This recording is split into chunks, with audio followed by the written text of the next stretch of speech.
Good morning guys, welcome back to the another blog. वैसे तो मैं सो जाऊंगा लेकिन एक चीज़ दिखानी है ना मैंने आपको, और कमेंट करके बताना है वो क्या है और क्या चाहिए, ठीक है। तो जस्ट मैं ब्लॉग अपलोड करने उठा था अभी, और यहाँ पे देखो ना, सामने देखो ये बादल की लेयर है, बिल्कुल रेड है, पता नहीं क्या है ये। अभी टाइम हो रहा है, एक सेकेंड, अभी टाइम हो रहा है 6 बज रहे हैं सुबह के। गाइस ये चेक करो, पूरा लाल आसमान है। 3 hours later. Morning again guys, time हो रहा है 9 बज रहे हैं, और राम राम सबको। सब कमेंट में भी राम राम लिख दो। आज के बाद ब्लॉग में आपको यही सुनने को मिलने वाला है। मॉर्निंग से तो अच्छा ही यही है, और इससे ना संतुष्टि सी भी मिलती है। तो अभी मैं उठ रहा हूँ 9 बजे। आपने पहले देखा था वो था 6 बजे का वक्त, क्योंकि ब्लॉग अपलोड करना था, तो ब्लॉग तो अपलोड हो गया, आ भी गया है। जाओ जिसने नहीं देखा है देख लो यूट्यूब के ऊपर जाकर। एंड ना अब वो लाल आसमान ख़त्म हो गया है, एंड थोड़ी धुंधली धुंधली हल्की हल्की सी धूप निकली हुई है। तो अभी चलते हैं ब्रेकफास्ट करने। मुँह भी नहीं धोया लेकिन फिर भी स्मार्ट ही लग रहा। एक चीज़ मैं आपको बता रहा हूँ ना, ब्रश करे हुए 3 दिन हो गए, लेकिन चमक आज भी दांतों में वैसी है। तो ब्रश वगैरह भी करना पड़ेगा आज। ठंड में ये सब ना पॉसिबल नहीं होता है। तो पहाड़ों में हाइजीन वैसे ही मेंटेन करना बहुत इम्पॉसिबल चीज़ होती है गाइस। तो गाइस ब्रेकफास्ट में है दही और मक्की की रोटी। तो चलिए करते हैं ब्रेकफास्ट, और उसके बाद मिलता हूँ। 1 hour later. तो ब्रेकफास्ट वगैरह हो गया है दोस्तों, और अभी ना मैं जस्ट सोच रहा था कि धूप भी अच्छी निकल चुकी है अब धीरे धीरे। तो यहाँ पे जिम्मी है, इसको ना नहलाए हुए काफ़ी ज़्यादा लंबा वक्त हो गया है। तो इसमें ना धूल ही धूल हो चुकी है, ये देखना, ये देखो।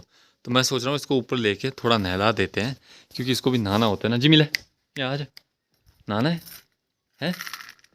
इतनी धूल होगी, खुद भी नहा लिया कर ऊपर जाके कभी कभार।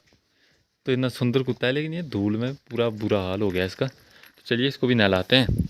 एंड ऊपर ना इसको थोड़ा ठंडे पानी से नहलाना पड़ेगा, तो आजकल ठंड ज़्यादा है। तो मैं सोच रहा हूँ थोड़ा टाइम और होने देता हूँ, ताकि धूप से थोड़ा वातावरण में हल्का फुल्का बदलाव आता रहता है, तो जिसकी वजह से ना पानी थोड़ा सा गर्म होता है।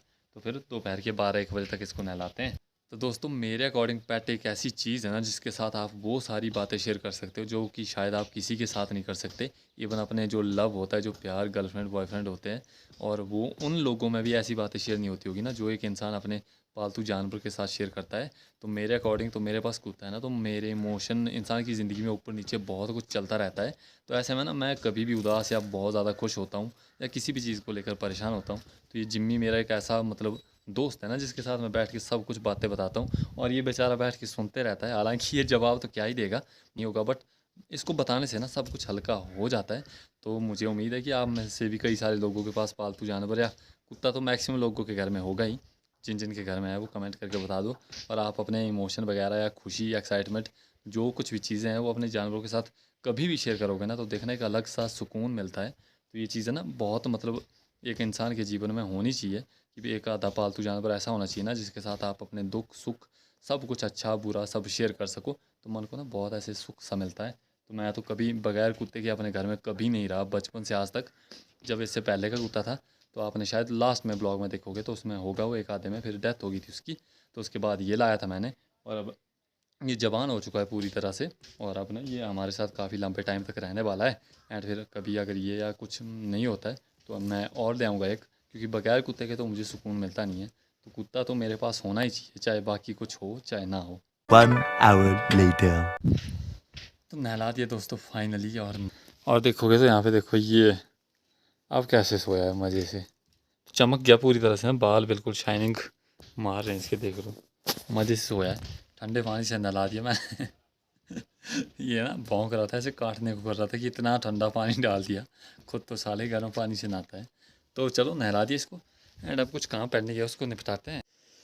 अब उठाते गाइस यहाँ से ये हथियार, और चलते हैं इस तरफ। ये हमारी मंजिल का रास्ता है, जहाँ हम इस धारदार हथियार से कुछ कार्य करने वाले हैं। और उस कार्य को तभी अंजाम दिया जाएगा जब हमारी भुजाओं में बल होगा।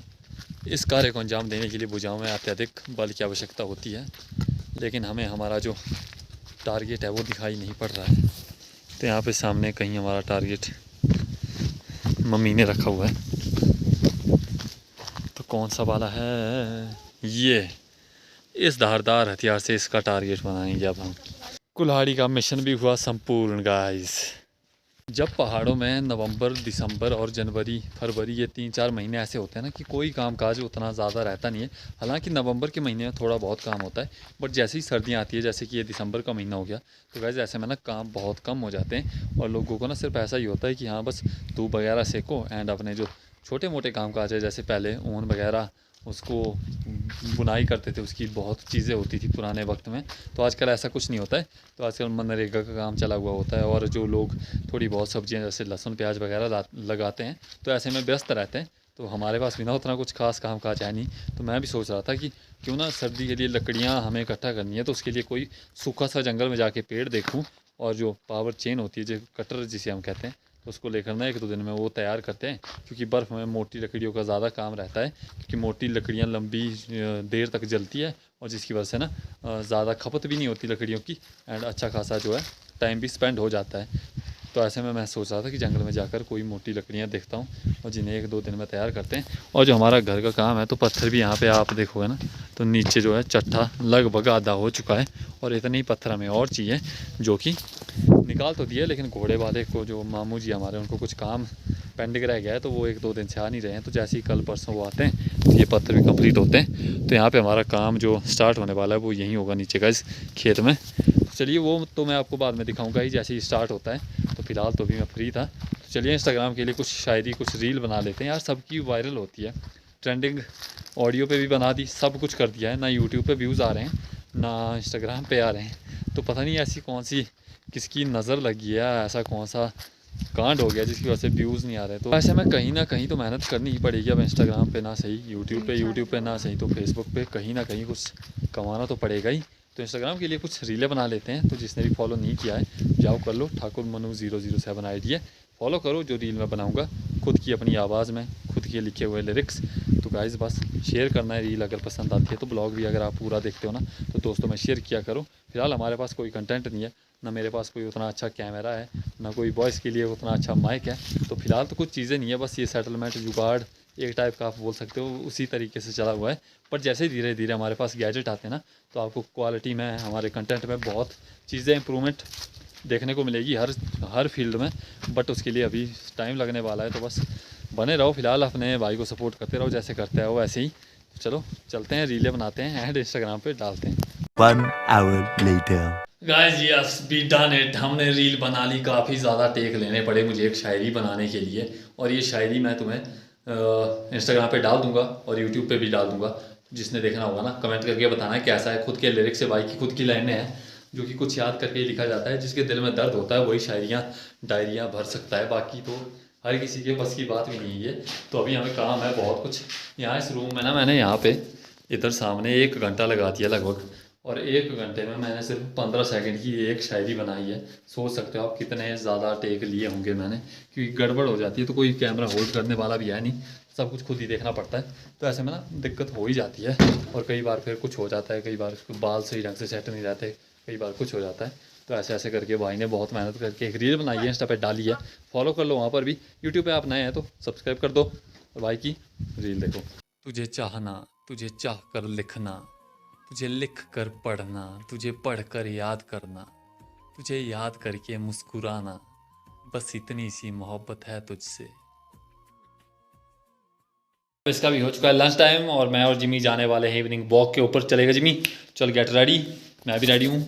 गोबर का गिलटा उठाते हैं और निकलते हैं यहाँ से फटाफट खेतों की तरफ। जंगल में जाएंगे, हाहाकार मचाएंगे। तो वहाँ पे ना घास भी लाना है उस तरफ से, तो घास वगैरह भी लेकर आते हैं। 3 hours later. हो चुका गुड इवनिंग, गुड इवनिंग हो चुका है सबको। गुड इवनिंग दोस्तों।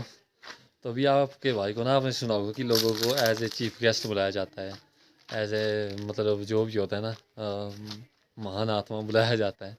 तो ऐसे ऐसे आपके भाई को भी बुलाया गया है एज ए हलवाई। तो अभी जाना पड़ेगा और कुछ काम है, कुछ बनाना है तो बना कर आऊँगा मैं। तो अभी ना बाहर अंधेरा ही हो चुका है भयंकर। ये देखो चाँद भी आसमान में निकल चुका है, सब कुछ अंधेरा अंधेरा है।